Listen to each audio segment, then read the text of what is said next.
Welcome back to another episode of Out of the Blank Podcast. Bill, it is a pleasure to have you on the show. I guess we had an interesting phone call that kind of opened up this kind of podcast here, and I was very interested in speaking with you. But for my new audience members out there listening and anyone who doesn't know who you are, do you mind introducing yourself to everyone out there listening? Surely, Robbie, and thank you for having me. I am a person, I guess, best described as a specialist in public policy affecting older people, Social Security, Medicare, and other programs. The bulk of my life has been spent in public policy and politics. And it all started with my working in 1967 as a teenager for Robert Kennedy. He was a New York senator, and I was the youngest member of his staff. I was what was called a constituent case aide. And I then worked double duty on his presidential campaign in 1968. And that really inspired me to devote the bulk of my life to public service, public policy, and politics. So he was really my starting point. Now, how did you get sucked in or at least brought into the whole campaign, the politics? You know, that's always something a lot of people always tell you to stay away from at dinner table talk. But I mean, with RFK, like I've mentioned before in the past, but like my grandma had a fascination with him. Thought he would have been great for this country and had only amazing things to say.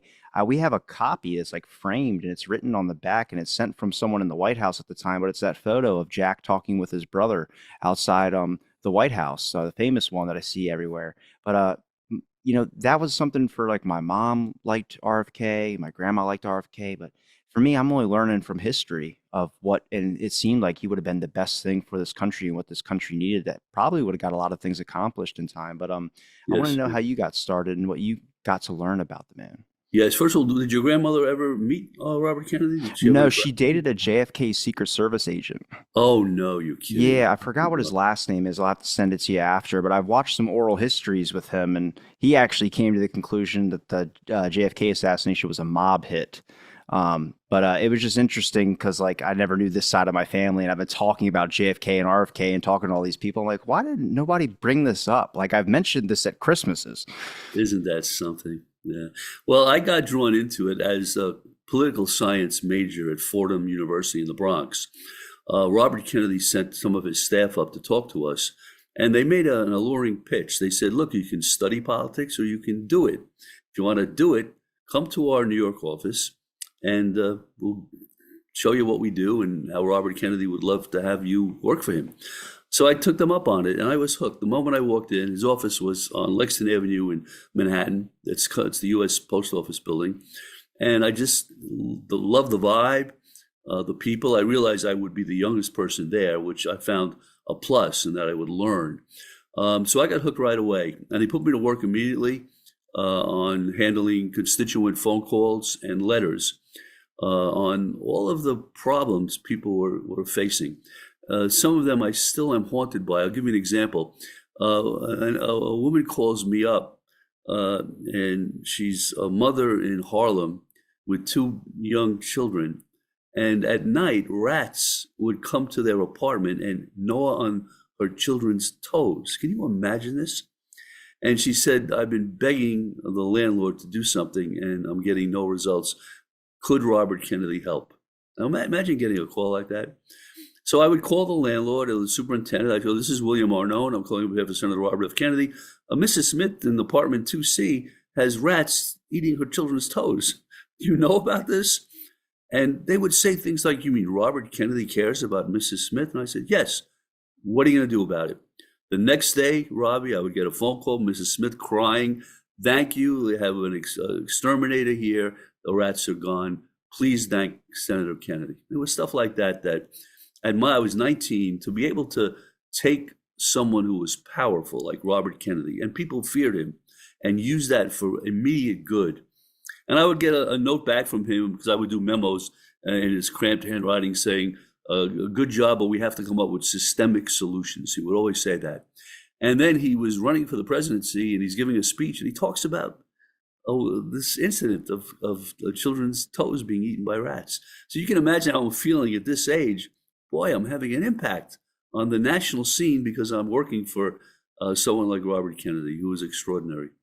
Did you maintain, I guess, did you get many of those kind of calls or things where people were kind of surprised that somebody from politics, at least someone as famous as RFK, was actually caring about their issues and problems. Like the woman calling you back, shocked, or people even suggesting, wait, they care about her? It's just, these are a lot of ground issues. I think a lot of people have pulled around with RFK, at least the history and how it's being taught to me about RFK was that he was a people person and he cared a lot about even ground level people, not just people in specific positions of power. Absolutely. He was the voice of the left out. He valued that voice and he thrived on it. But you know who was more surprised than the desperate constituents calling him? Were the people I called on their behalf, the landlords, the doctors.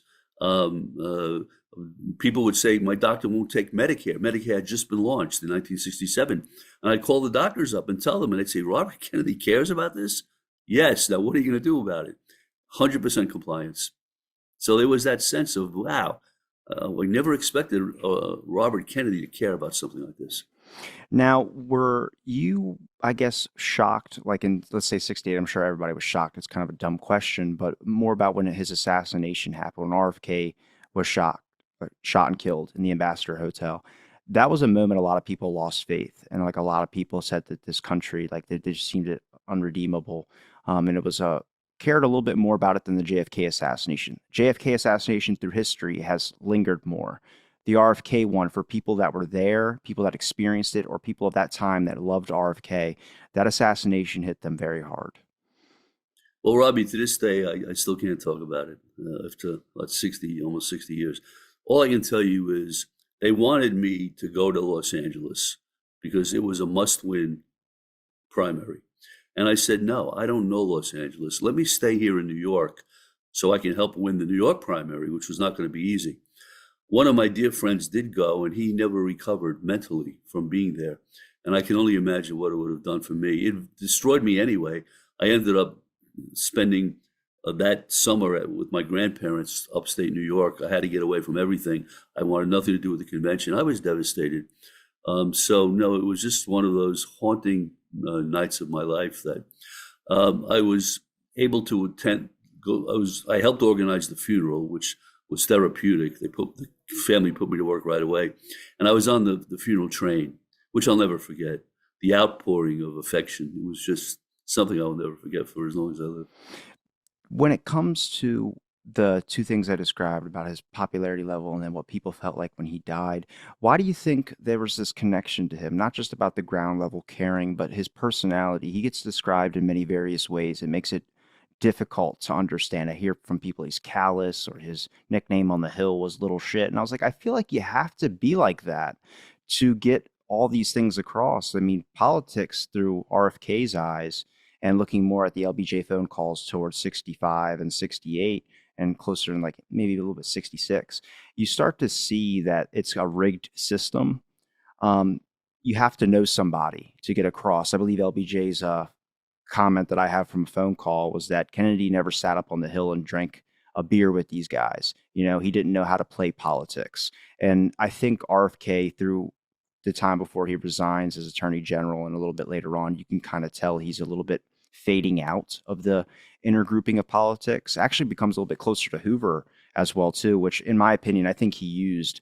We know about his wiretaps and stuff, but I think he used that to understand how these guys play ball, and then he used it against them because RFK, again, there's so many different interpretations of him, but they've all remained consistent that he was on the attack. He knew what he wanted, and he went after what he wanted. He was one tough dude. That's my lasting image of him. You didn't want to mess with Robert Kennedy, and yet his heart went out to people who were powerless. They saw a different side of him. We saw it, we who worked for him. By the way, those tapes you show on Lyndon Johnson, they're terrific. I'm so glad you're doing that because they're unfiltered and you get to understand the real Lyndon Johnson, pluses and minuses. By the way, from our perspective in Robert Kennedy's office in New York, there were no pluses to Lyndon Johnson. He was someone we all generated extreme dislike, to put it mildly, for. I'll tell you an anecdote. When I went into the office, they gave me an orientation, and the staff said, would you like to see the gift that Lyndon Johnson gave Robert Kennedy after he was elected to the Senate? And I said, well, I guess. he gave Robert Kennedy as a gift a life-size painting of Lyndon Johnson. Can you imagine that? That's his ego for sure. That's Lyndon And Johnson. and guess where the life-size painting was? We put it in the men's urinal, which meant that you almost had to piss on Johnson. And that showed you the animosity between the two. But the tapes that you're showing are just so good because it's firsthand, it's unfettered. Going back to your question, though, I didn't know Robert Kennedy when he was Attorney General, but I spoke to many people who knew him and worked for him, and they said, Bill, you would not have recognized him and you probably would not have liked him.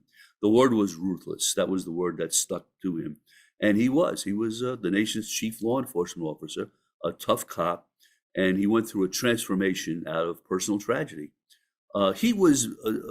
He had a good heart even then. I mean, he was very passionate, and he would often be the conscience of his brother. President Kennedy was much more cool, much more calculating, but losing his brother really devastated him, and I think people saw that in him.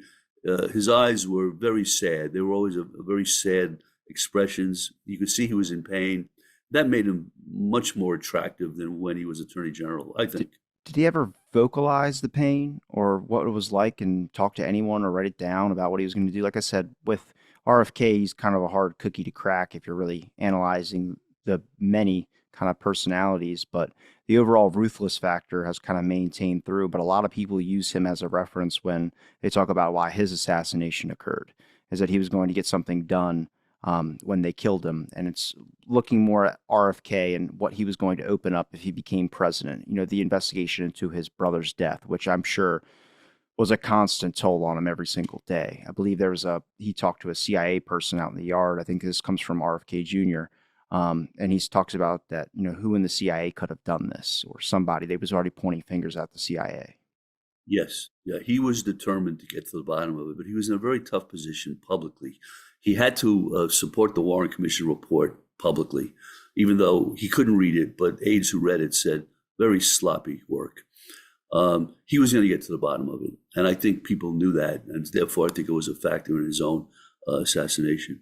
But he couldn't talk about it personally, other than he was enamored of the Greek philosophers and poets. He read Greek philosophy constantly. Jacqueline Kennedy gave him a book by Edith Hamilton on the Greeks, and he was enamored of Greek tragedy. He would quote that all the time. That was the closest he would get to describing his own personal feeling, with one exception. The night Martin Luther King was killed, many people think Robert Kennedy's spontaneous speech in Indianapolis that night was the greatest speech of his life. He spoke from the heart. No one wrote notes.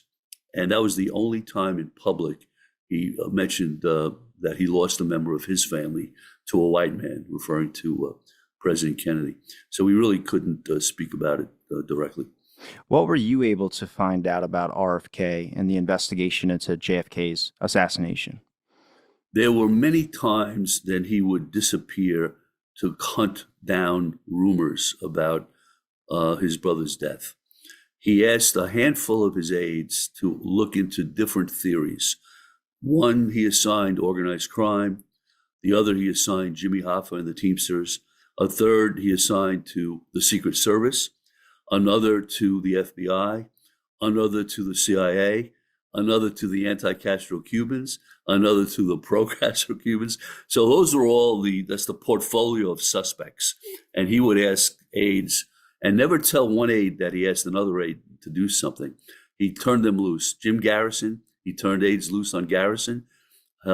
He was determined to get to the bottom of it. So that would have been something that I can state with certainty he was going to do as president.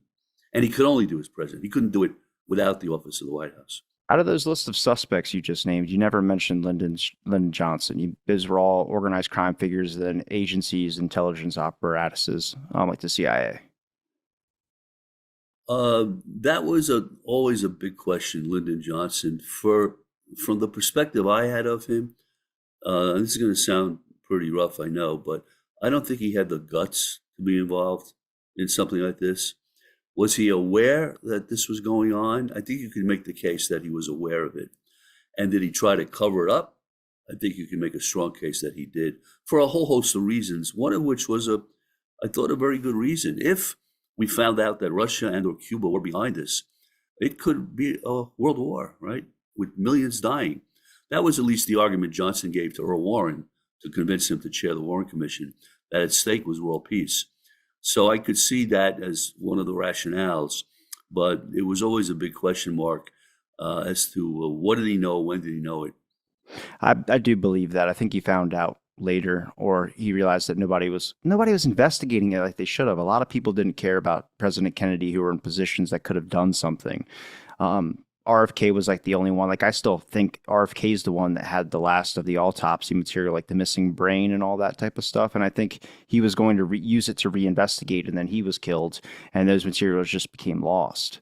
Yes, yes. You know, he was very protective of his brother, as you might expect. That whole night at Bethesda for the autopsy, what a grueling marathon that was, with so many forces at play.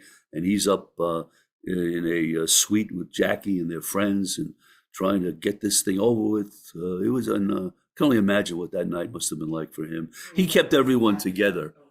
He kept everyone together and was very strong that night, even though it was tearing him apart. And then he lost it when he went back to the White House that evening. He just lost it.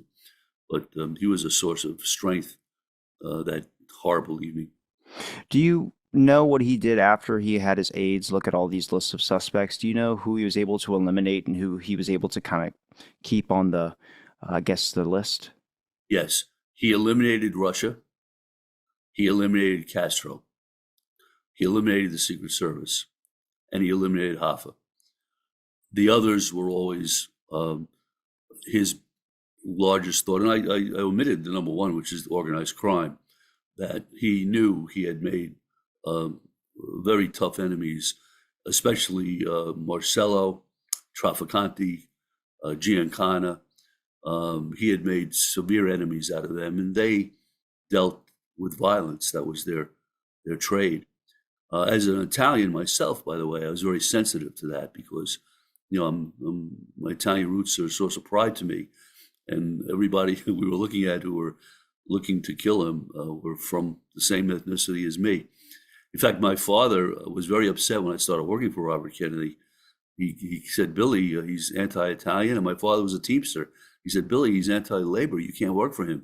And my father came around to see that I made the right decision.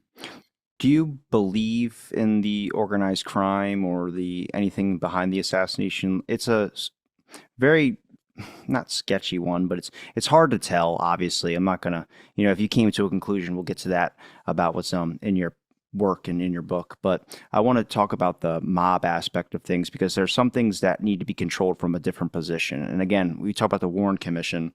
That was a setup. There was a blue ribbon committee of just good people with good reputations that didn't really care about doing an actual investigation, didn't show up to interviews. It was all kind of done by the secondary committee, Burke Griffin and all those others. And they're new, they don't know how to do this. And not all the information was released to them. But a lot of people with RFK, you can mention the mob and his angle of attacking the mob and kind of putting them on blast. Do you think that would be a them about his brothers? Because why wouldn't they just get RFK? Yeah, well, Marcello was quoted as saying, you don't go after the tail of your enemy, you cut off the head. And that was how they did business. That was their motto. Do I think organized crime initiated the assassination of President Kennedy? No. I think they were complicit and they were the executioners, but not the masterminds. I don't think that was something that they would have come up on their own. And among the things the Warren Commission never knew was the CIA's complicity with organized crime in the attempts to kill Castro. That was hidden from the commission. Alan Dulles made sure the commission did not know that. So they were dealing with not even a significant chunk of the evidence, the background that would lead them to question whether a lone gunman could have done this. So they were not privy to the facts. Do you believe it was an order from the Central Intelligence Agency or the FBI that was handed to the organized crime just as a hit to be able to take care of JFK? I do think they preferred, if you were going to have to go beyond the lone gunman and you needed a conspiracy, blaming the mob seemed like the most convenient rationale. So it would keep their activities out of the scope of the investigation. Now, with the work of the Warren Commission and looking into all these maybe other theories or other potentialities that were included into the volumes, and also if you look at the HSCA, Blakey and the HSCA came up with the conclusion that it was more likely mob involvement in the Kennedy assassination. There was a high probability of it. Do you believe that there was just some things that just weren't uncovered or revealed until a little bit later? There was more evidence to support that there was some type of collusion, and that collusion might have been the Central Intelligence Agency or any of the agencies with mobs. Yes, even the House Select Committee on Assassinations did not get all the CIA files that they should have gotten. They were assigned a CIA liaison, Joe Anides, who really protected the CIA's reputation and made sure they didn't get to a lot of the files that are now being released, by the way, after all these years. And then J. Edgar Hoover at the FBI, his motto was never embarrass the Bureau. So he was protecting their reputation as well. And then it was very painful for me, knowing the Robert Kennedy I knew, was the thought that could he have been involved in planning the assassination of Fidel Castro? I spent a lot of time, and I will go into this in depth in my book. I spent a lot of time probing whether he or President Kennedy could have ever countenanced assassination plots. And my conclusion was absolutely not. And it's painful when I hear people say, oh, come on, Bill, you were blinded by loyalty. Bobby ran Operation Mongoose. He knew all the details. But that does not correspond to, in my view, the truth. When he found out about the plots against Castro, he was livid. And he would often tell people, I saved Castro's life. At least he thought he was saving Castro's life. The CIA was continuing the plots behind his back. But he could not have participated in something like that. Why is that information or part of history so hazy to tell? It's a back and forth of whether they found out about it and then still kept it going in case peace negotiations didn't work. And there's documents and memos, and we kind of go, it's like with Vietnam. Would Kennedy have pulled out? Like, it's always that lingering question because we have so much different documentation that says a multitude of things. And again, in their position, it's just the brothers. They don't have anybody else close by them. They had a few loyal people that they could trust on, Ted Sorensen and others, but not when it comes to these decisions and dealing with these agencies. They kind of have to put on and say one thing and then kind of be trying to do another. So it makes it very difficult for the record. No, they were playing with fire. President Kennedy castigated the CIA for the Bay of Pigs. And he had that famous quote, I'm going to shatter the CIA and splinter them and send the remains to the wind, cast it to the wind. People knew that he was not happy with the CIA. He was not happy with the Joint Chiefs of Staff. He found them to be useless in their advice or lack of advice. So he and Robert were clearly making enemies of the military-industrial complex, so to speak, that Eisenhower warned about.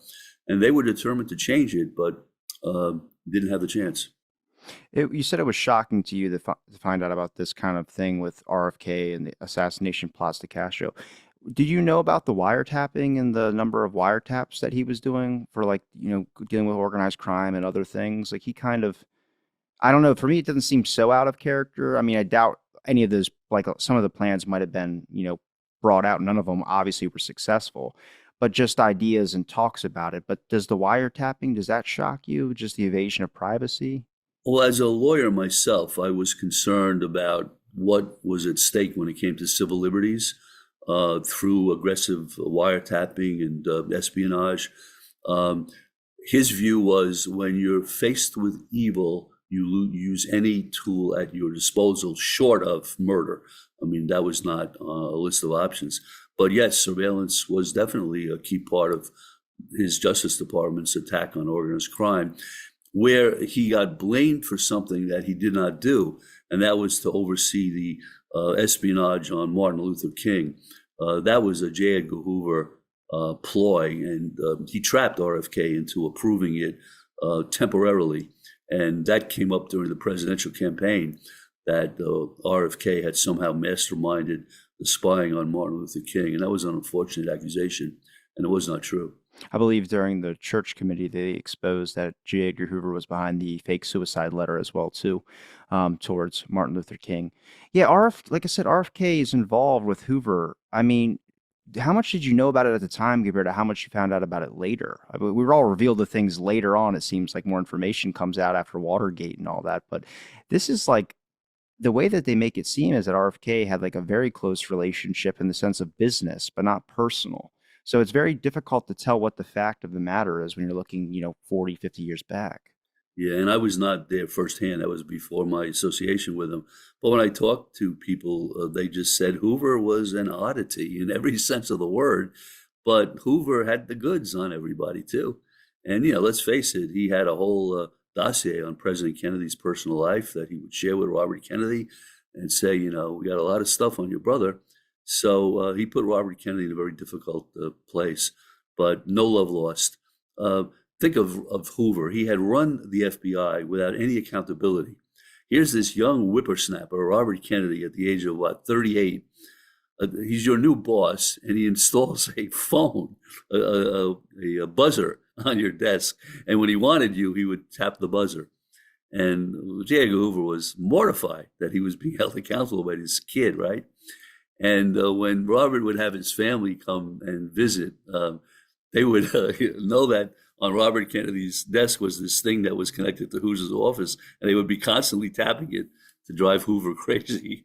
I mean, when you think about it, it sounds funny, but in Hoover's eyes, this was a travesty. So there was no love lost. When I guess more about learning about RFK and kind of his personality and a little bit more about him as a person. When it comes to some of the theories that come out in the JFK assassination, there's a lot that comes out, but you seem to go down the route which shows support from what you're saying is that he was going to investigate his brother's death. Now, what materials and what got him on the radar besides just looking around and choosing suspects? There has to be something that he did or something that he found that would put him in a way where if it led to his assassination, that would be the cause. And that was definitely something he knew, that he was playing with fire and it could end in tragedy. He was constantly aware of that. Um, and so he just said, it's a risk I have to take, and I can't live my life worrying about someone getting me. And he voiced that constantly. He called life Russian roulette. Um, so, yeah, he had enough evidence to be able to launch a White House investigation, not a congressional investigation, not a third party, but to really take ownership of it himself. He couldn't do that as Attorney General under Johnson. He just couldn't. But as his own man, as president, he had enough evidence that he would do it. He was intrigued by the Garrison investigation. He assigned a guy named Walter Sheridan. Walter Sheridan and Robert Kennedy shared the same birthday. And he was considered family. And I never met him, by the way. I wish I had. And Sheridan was assigned to Garrison. He came back to Robert Kennedy and said, this guy is not going to get to the truth. He is not the vehicle to find out who killed your brother. But he was constantly searching for evidence and clues to compile the case that would be ready once he was elected president. But he did know that he was playing with fire. I mean, it was clear that he was. Do you believe that some of the people like Mark Lane, Jim Garrison, and others that were doing their own investigations and kind of sparking up more animosity, even if he would have lived to be able to see Geraldo Rivera play the Zapruder film on the Good Morning America, um, it would have been something, I guess, from his eyes, he's doing his own secret investigation. It's causing more problems than good because he keeps bringing up the issue and making a lot of these agencies get very defensive. And, that's why Alan Dulles was on the Warren Commission. He just didn't want people probing into certain parts of the CIA. And he knew, Hoover had somebody on there. It happened to be Gerald Ford, writing little memos back to him and talking to him about what's going on in the commission's disputes. They just agencies trying to protect their dirty laundry. They didn't want any other things getting investigated into. So Robert Kennedy doing a secret investigation. What's your thoughts on Jim Garrison, Mark Lane, all these other people that were kind of along the way? There was always people right after it happened, even writing and keeping documentation on it. Famous researchers, people that we use today for Weisberg and others that were really trying to look at all this information and try and process it because they didn't believe the narrative. Yes, and many of them wanted to meet with Robert Kennedy. He refused to meet with Mark Lane. He refused to meet with Dorothy Kilgallen. There was a Thomas Buchanan who was writing things in France. They all wanted to meet with Robert Kennedy. He had to keep a distance. He didn't want to provide others with too much evidence of what he was doing. He also had to constantly publicly claim that he accepted the results of the Warren Commission. That was very painful for him to do, but he felt he had to do that because if he indicated publicly what he was going to do, that would make matters worse. So he was in a terrible dilemma when you think about it. He had to kind of play both sides, and it was not easy for him. But he let it be known to those of us who were working with him that he would get to the bottom of it. Now, in your book, what other things do you discuss besides some of the stuff we talked about? You had mentioned the relationship with Castro, or just kind of that whole assassination plot scene. Again, that gets put onto them a little bit, not as much as I guess I don't know. Like I said, the history is a little bit hazy, but what else do you cover? Do you look into the evidence in Dallas? Do you look at if RFK had any evidence or any certain things? Yes, my book is not intended to be a comprehensive look at President Kennedy's assassination. Others have done that. I draw on others for that. It's more to just, I want the reader to put him or herself in Robert Kennedy's shoes and experience this 5-year period the way he did. So I'm writing it as a chronology. It opens November 22nd, 63, and it ends June 6, 68. And it's through his eyes. It's almost as though he were keeping a journal and you were reading it as it happened. So I want people to experience it as close to the reality as possible. And while the assassination of his brother is a major theme, I also cover what was happening to our country during that 5-year period. How does it relate to what we're going through today? That 5-year period had riots, assassinations, a war, a countercultural revolution, a drug revolution, a liberation revolution. All of these forces were at play in the 1960s, and he was the pivotal figure in all of them. He was like a lightning rod.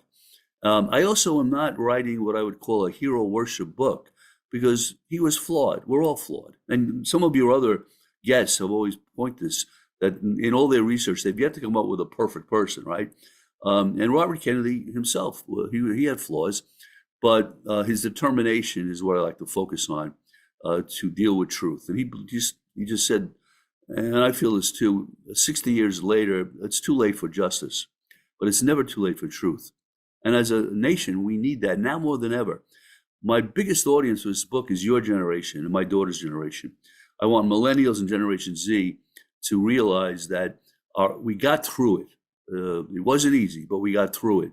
And no matter what you feel about today, we will get through today as well. So I'm trying to make it inspirational as well as kind of a true crime story as to what did happen to his brother. Do you think the times were more optimistic back then? Do you think with all the issues, the drugs, the riots, it seems like if you're going to try and relate things to today, we're a lot more pessimistic about what the outcome is, or people do not care about politics when back then that was everything.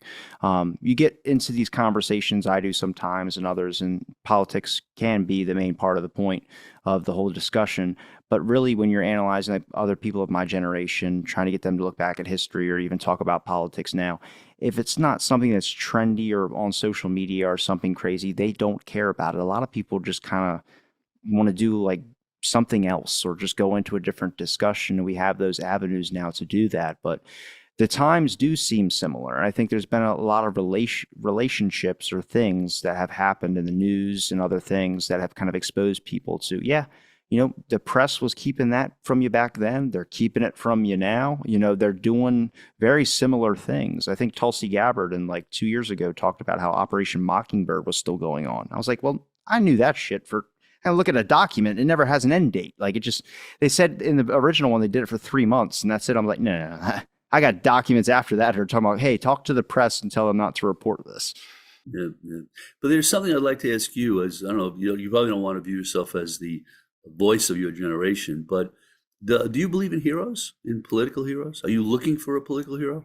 I wouldn't say I'm looking for one, but I definitely believe that some people have the best intentions. I believe that with RFK Jr.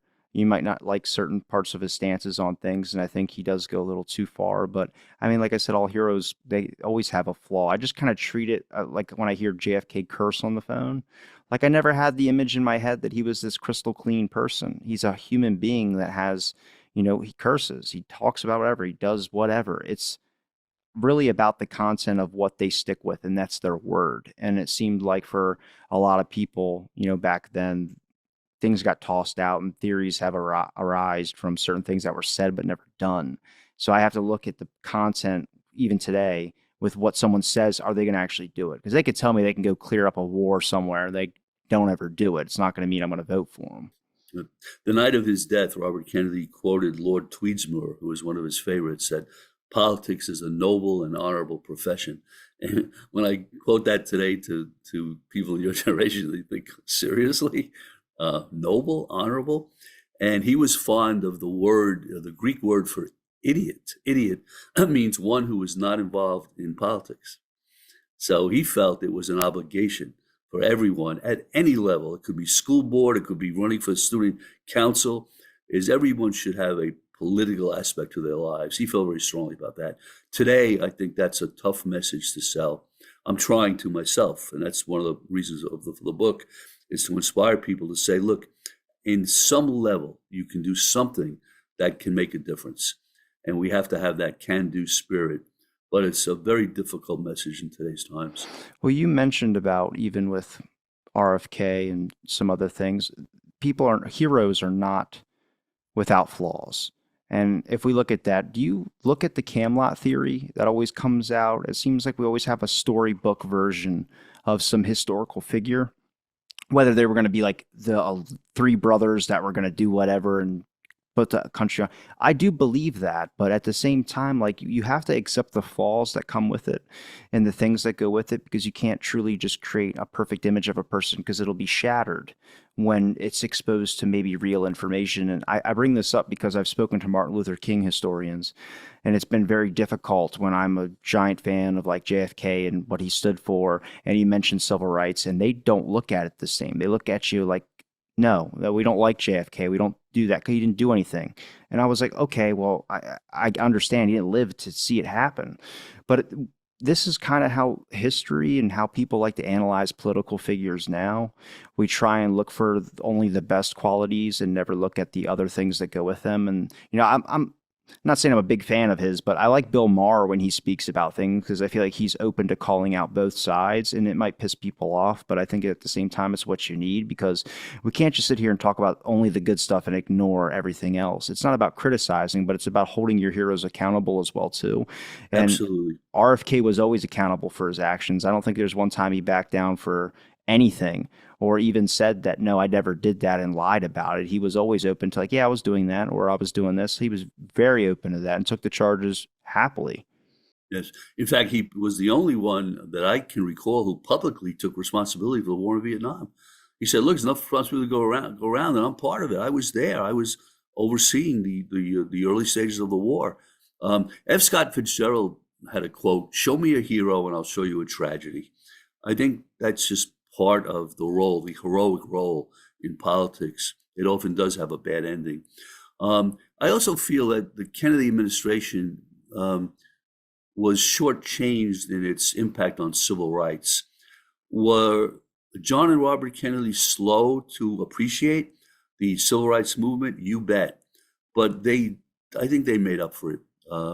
And the key was embracing the March on Washington, where a lot of people were saying, you can't let them do this. Hoover was saying, you cannot let them have this march. And the Kennedy brothers said, no, this is something we have to do. And then President Kennedy's speech on civil rights, Martin Luther King said it was the most profound speech ever by a president of the United States. I think they made up for the fact that, as Robert Kennedy said early on, I didn't lose sleep over the plight of Negroes. So he was brutally honest, but I think they were shortchanged. And the thought, you mentioned talking about Lyndon Johnson, I would be happy to come back and do another episode about Lyndon Johnson. Everyone said, well, it took Johnson to get the Civil Rights Act passed. Yes, doesn't mean Kennedy wouldn't have. He probably couldn't have done it as quickly because Johnson was able to leverage the assassination of his predecessor to get it done. But the vision and the commitment was there on the part of John and Robert Kennedy when it came to civil rights. I believe he would have done it if re-elections weren't coming up. It would have been done. But I think a lot of focus always for every politician gets put on re-elections and making sure they can secure their spot. So in that 4 years, they can work with getting the problem and stuff done. But again, I think RFK discovered something when his brother was assassinated. And I think not what he discovered was anything to deal with who did it, but more on the aspect of looking at how these political institutions run, how this whole frat boy party president's club works. And I think he was discovering that, and he had to try and find a way to get in to learn some tactics and then use it for his own. And when he got elected, or he was going to be after that 68 campaign, when he was going to be the president, basically, he was on his way and he was killed. I think it was because they knew it was going to happen. They knew he was going to be the president. He was going to look into these agencies and he was going to tear them shred from shred. Maybe not even talking about the JFK assassination, just every other bad thing that they do. He had all that information in his head. I mean, he was constantly, there's phone calls of him dealing with situations with Mississippi workers, the civil rights workers. He worked with Hoover on that. He trusted, he knew Hoover knew how to get the job done. He asked Dulles and reluctantly did so. He actually made a comment. It's funny if you look at that phone call I have on my channel with Dulles and Robert Kennedy. He says something about, I still haven't forgiven you for that whole Dallas thing, and then starts like laughing. He goes, but I'm not a one to hold a grudge. And RFK's like, yeah, okay. He's very shortchanged with him. Like, I'm not giving you more than a couple of words here. And then kind of ends the phone call. But Dulles is trying to make like some friendly, like, it seems like a slight comment to him, where I'm just like, dang, man, if that's a smoking gun, that's a smoking gun. I'm so glad you found that. That's one of my. I've listened to that many times because Dulles is. You can see him kind of with the pipe on the other end of the phone, having a nice little laugh at Robert Kennedy's expense, and then he says, I've got this other commission that's got to keep me busy too, and you could just wonder what is he trying to do with Robert Kennedy? But yeah, it's he's another figure, Alan Dulles. I helped David Talbot with his look into Alan Dulles's role because there were a lot of threads leading to Dulles as possibly the mastermind. He clearly ran the commission. No other commission member, the Warren Commission, no other member spent nearly the same amount of time as Dulles. Dulles only spent 16%. Can you believe that, compared to all the other members that didn't spend as much as he did? He only spent 16%. Yeah, yeah, yeah. That's always boggled my mind about how people, I mean, with the information out now, but like when you even bring it up, like even with you talking about, if you ever do, or if, even with some of your work, when you talk about the JFK assassination, I'm just trying to get it out of the conspiracy, like roll your eyes type discussion where people don't want to engage, or they'll talk about 9/11 or something. I'm like, stop. Let's focus on a real issue here. And it's very simple. People investigate things, and people can choose to not investigate things properly. And that's what we're trying to show you. But, from your experience and the memories and the stuff you had, you're able to talk about this in such a way that a lot of people haven't been able to understand, or like my generation has no connection to or be able to empathize with, unless we get to a point where we're dealing with politics. But again, our generation doesn't care that much about the political scene. So you're coming at it with a different angle. But how hard is it for you to be able to speak about these things when people throw it into that conspiracy land? And it's like, it's very hard. One of the first questions I was asked is, are you writing a conspiracy book? So right away they want to put a label on it. But I never thought I would be doing this at this stage of my life. But what got me to think of I should write a book, there was a Netflix documentary in 2018 called Bobby Kennedy for President. And it is still on Netflix. By now they would have pulled it down, but people are still watching it. And I can't tell you, Robbie, how many people find me, young people, saying, we just watched this great movie. Can we talk to you? We'd like to relive it more vividly. And a lot of them said, you should write a book. And I finally said, you know what? I think I should. I think there's a need for it. I think it fills a gap. But going back to a point you made about planning for the future, in Robert Kennedy's office in 67 and 68, we were torn between those who were saying, you got to run for president now, those who were saying, wait your turn. And it was dividing the whole office into two camps, the do it now or wait. And ultimately, Robert Kennedy made, I thought, was the right decision. You can't wait. Life doesn't honor plans. If it's the right thing to do, you've got to do it now. So when he made the decision to run in 68, it was a painful decision for a lot of his supporters who felt, take your time and you can run in 72 and you'll be elected. He could never think that way. How could you plan that far ahead? But boy, he was tearing his supporters apart. between the do it and the don't do it. When it comes to the campaign, Bobby 67, 68, or when he was going to decide that he was going to run, were you expecting anything, or were you thinking that something might happen? Just a cautionary tale. Obviously, you know how RFK is, but his assassination, it just was like, wow, both brothers killed in almost the exact same way, like a lone nut, and there's a magic bullet in both of them. And I think with RFK's case, it's way more of a conspiracy of a cover up from the LAPD destroying like 5,000 case photographs in a medical furnace. And then also, all this evidence and missing ceiling tiles and all this not coming to light. But I would feel like if he was doing that or running for, campaign, can you hide behind a glass wall or something that could block anything or just not be that close to the people? But that's not RFK. I mean, I forgot how many times he had to change his cufflinks because they would just keep getting rubbed against other people that were grabbing onto him when he was shaking hands with people in the crowds. But man, everyone always brings that up, which is the Kennedy vanity.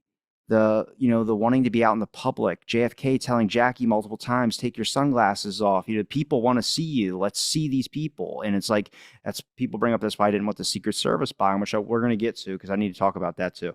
But is that Kennedy, I need to be there. I want people to see me. I want to feel like I can look at someone. And any person you hear from an interview of the JFK motorcade, when they see Kennedy go by and they lock eyes with JFK, they felt it was personal to them.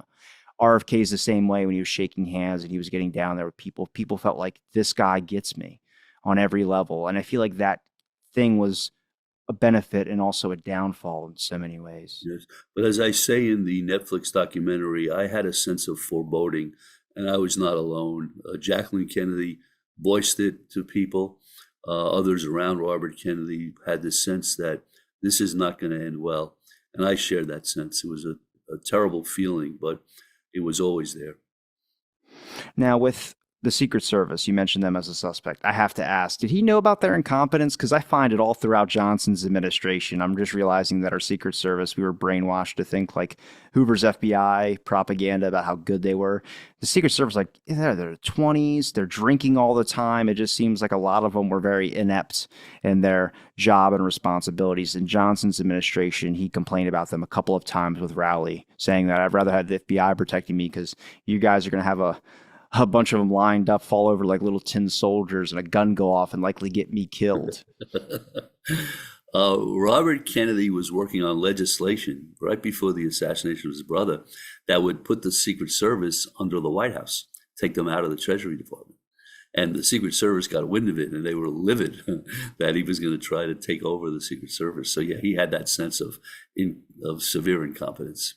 Yet there were some agents they adored. Clint Hill, God rest his soul, was one of Robert Kennedy's favorites.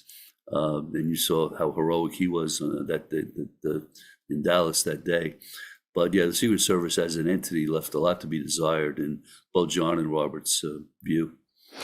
Can I ask you about the effect of what the Catholic religion had to do with the Kennedy brothers and their position in politics? Because I didn't realize how much of it was a sin, kind of, or a problem.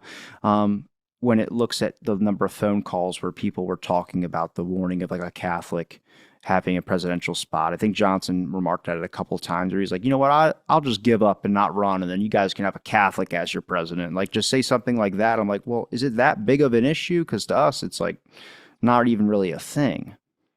The Ku Klux Klan, which we always associated with racism, started as an anti-Catholic organization. This is deeply embedded in lots of our culture. President Kennedy had to tackle it head on when he spoke in Houston before Protestant ministers. And he gave a brilliant presentation that I'm not the Catholic president. I'm a president who happens to be Catholic, although at that point he was a candidate. But yeah, Catholicism was a big issue. And what's odd was President Kennedy was hardly a devout Catholic. Robert was. And Jacqueline Kennedy often said, if people were going to hold Catholicism against anyone, it should not have been my husband. It should have been my brother-in-law, because he really was devout Catholic, and he was. But he didn't wear his religion on his sleeve. He never referred to his religion, but he would ask very provocative questions, especially on Catholic campuses. So I went to Fordham, a conservative Catholic campus, And he gave our commencement speech in 1967. And he challenged us as Catholics. The teachings of the Catholic Church, especially the Jesuits, are to serve the underrepresented. That is the essence of Catholicism. So he would speak about religion that way, but never in terms of his own practice of religion. He felt that was private. But he definitely really focused on the morality of Catholicism and what it meant to be a Catholic. He would say he went to an all-white Catholic college during the campaign in Nebraska, and he said, he looked around, he goes, I don't see any black faces here. I mean, he said that to his audience, right? Now, who else would ever point out a problem? But that's the way he was. He never pandered. He would just tell people what he didn't want to hear, and he made you uncomfortable. His campaign speeches were not everything is great. He despised the politics of joy. When Hubert Humphrey said, I'm running on the politics of joy, Robert Kennedy was appalled. Joy, what are you talking about? He made people uncomfortable, and yet the audiences responded to the challenge.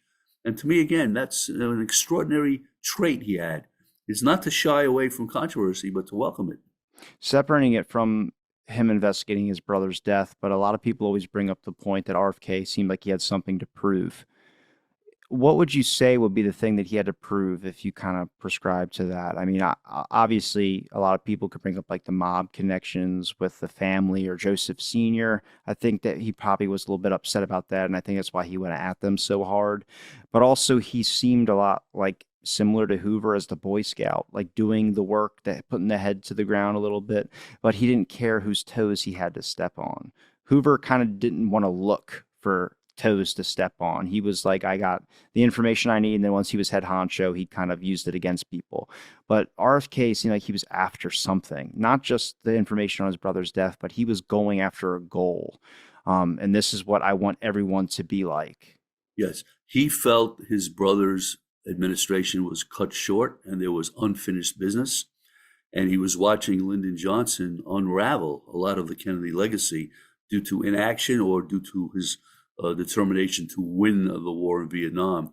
So I think he was driven by the sense of unfinished business. But there was also a part of him, he would often say early on in his campaign for the Senate in New York, when crowds were mobbing him, he would say, this is not for me, this is for my brother. I'm a stand-in for my late brother. And I think at some point he came to the realization that it was more than John Kennedy's legacy.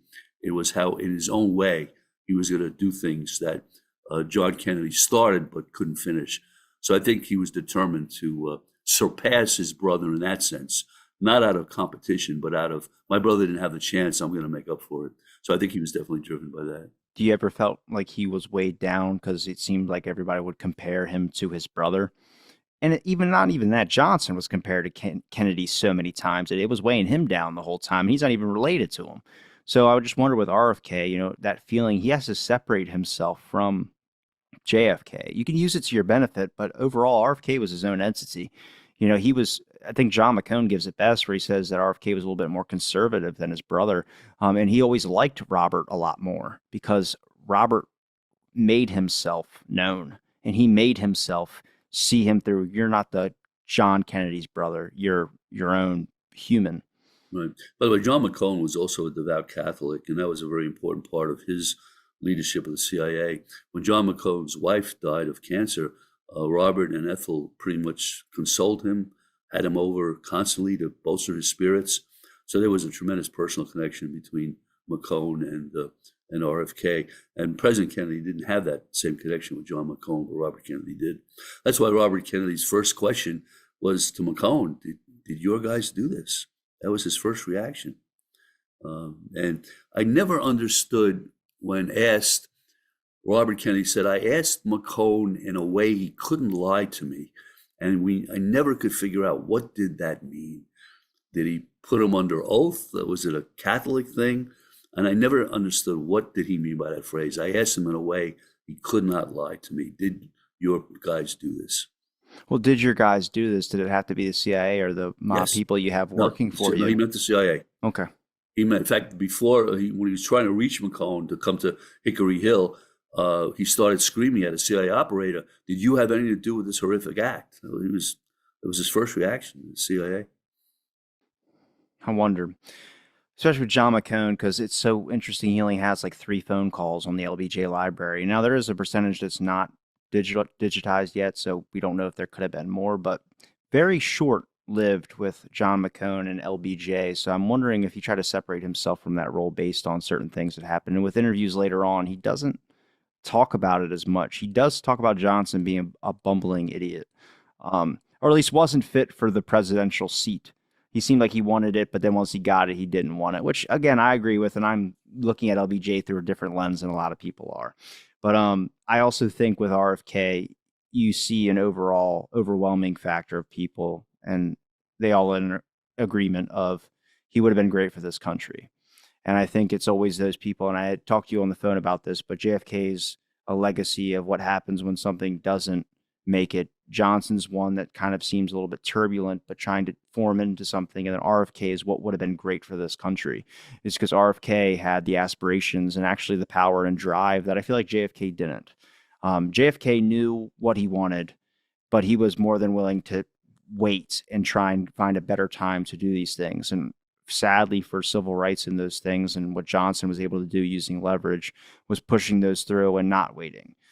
RFK wouldn't have waited. RFK would have done, you need to do this, you need to do this. There's not an and if or but about it. I think I have a phone call with Johnson with St. Helena Parish, the desegregation issue that was going on there.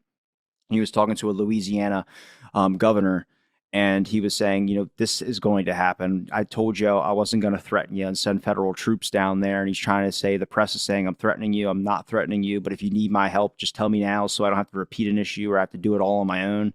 And the guy's like, we're going to do it. But, the state's going to reject it. And you're going to lose votes down here with the whole civil rights thing. And it's just like, you hear Johnson trying his hardest to work through it. I'm like, RFK wouldn't have cared about the relationship between him and the governor. He would have just did it and said, deal with it. Yeah. Robert Kennedy imbued all of us with a sense of urgency. Life is short. You don't know what the future holds. You have to act with a real sense of urgency. And that he imbued all of us with us. But when you use the expression, I couldn't help think when you mentioned that Johnson and the presidential seat, there are stories where Johnson would call people into the bathroom as he was on the toilet to discuss things with them. Can you imagine that? I guess there are no tapes of that, right? No, I've heard it. It's funny because it's when I'm looking at the tapes, I'm trying to figure out why it's echoing on his side so bad. And it's because he's in the bathroom and it's echoing. Flushing the toilet. Yeah. So when I hear those, I'm like, oh, he's on the bathroom right now talking about some issue right now in Mississippi. I'm like, and then he's talking about the FBI railroad bombings. He's talking to John Wirtz, and I had to take out the echo so you could hear him properly.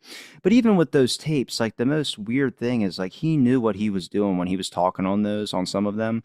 But a lot of people say, well, he's being recorded, so why would he reveal anything? I was like, well, he reveals a lot.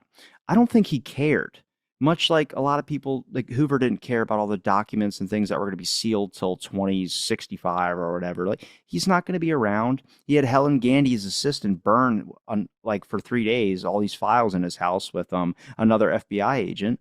A lot of people didn't care so much. And a problem I have with the Kennedy family is the vanity aspect has gone so far where even stuff that could be helpful for researchers has been sealed away for so long. So many things come up with roadblocks from Jacqueline Kennedy or just the Kennedy family name. We can't get the phone call from Johnson and Ethel Kennedy on the day RFK was killed because of the fact of it's been blocked by the Kennedy family and they won't digitize it. But, when RFK died, Johnson didn't wait for anybody to agree with the bill of him assigning Secret Service agents to presidential candidates. He just did it. He was like, you guys catch up. And I was like, that's what I'm looking for. The person that I know RFK would have just done immediately. You guys catch up. I already signed it and sent it away. Yeah, yeah. Well, that relationship, and I'd love to have another segment with you to talk about the dynamics between President Kennedy, Jacqueline Kennedy, Robert Kennedy, and Lyndon Johnson. There was so many facets to that relationship that it's worth going into in depth. But I'll tell you one story, just if you want to tee it up. People often ask, what was the beginning of the RFK LBJ animosity? And people often say it was when President Kennedy said, I'm going to give Johnson the vice presidential nomination. Robert Kennedy had to try and talk Johnson out of taking it. It preceded that. In 1959, Johnson invited Robert Kennedy to the LBJ ranch for deer hunting. And when Robert Kennedy shot the rifle, the kickback knocked him down, and Johnson belittled him, made fun of him. Sonny boy, you're not a man if you can't shoot a deer the right way. And boy, Robert Kennedy never forgot that. He then had President Kennedy, after the election, as president-elect, come to Austin for his own deer hunting trial. President Kennedy apparently did better. But afterward, President Kennedy had a great quote. He goes, "The three most overrated things in America are Texas, the FBI, and a mounted deer head." I thought, talk about giving it to Johnson, right? That's funny because I've heard that phone call where they were complaining. I think it was included, the JFK one was included in William Manchester's book, but I've heard the phone call about RFK falling on the ground. Johnson had a little bit of a different interpretation to it, but that would be like Johnson to kind of keep it as less brutal as it sounds. But Bill, I appreciate the time you gave me to talk on my show about some of these things, man. Thank you, Robbie. I want to give you a minute to be able to promote where people can find you. If you have a website, any book links, or anything that you would like people to look Actually, at. right now, the book hasn't been published, so it's still a work in progress. But I love corresponding with people who have questions, who may have their own anecdotes about RFK. So I'd like to give you my email, and I'll respond to all of them. It's one word, arnonewill, ARNONEWILL, at AOL.com. Please, millennials and Generation Z, don't laugh at me. I am a dinosaur. I still use AOL. But if you send me an email, arnonewill at AOL.com, I read them all and I respond to them, and I thrive on them. I thrive on that kind of feedback. I will make sure that we do another one because we are going to definitely have to talk about LBJ and RFK because I have a lot of questions. I'll even play some clips and you can tell me what you think about maybe some phone calls or some comments that were said. I'd welcome that, Robbie. But So Bill, thank you. Thank you again, my friend. And thanks everybody for listening to this episode of Out of the Blank podcast, and stay tuned for our next episode.